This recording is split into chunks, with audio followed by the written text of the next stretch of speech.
রামগঞ্জ উপজেলা ও পৌর যুবদলের উদ্যোগে আব্দুল মোনায়েম মুন্না সুস্থতার জন্য দোয়া ও মিলাদের আয়োজন করা হয়েছে।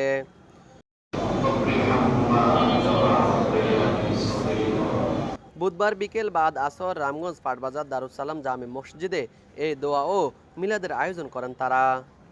বিএনপি চেয়ারপারসন দেশনেত্রী বেগম খালেদা জিয়ার নিয়মিত স্বাস্থ্য পরীক্ষা করতে নিজ বাসভবন থেকে বসুন্ধরা এভারকেয়ার হসপিটালে যাওয়ার পথে গাড়ি বহরে থাকা বাংলাদেশ জাতীয়তাবাদী কেন্দ্রীয় যুবদলের সভাপতি আব্দুল মোনায়েম মুন্না আহত হওয়ায় তার দ্রুত সুস্থতা কামনা এ দোয়া ও মিলাদ অনুষ্ঠিত হয়।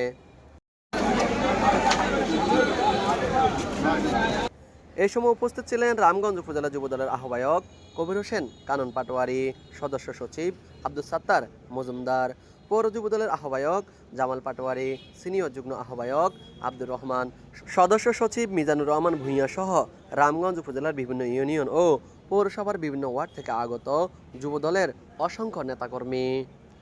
Mohammad Raju Hossain, RSN TV, Ramganj, Lakshmipur.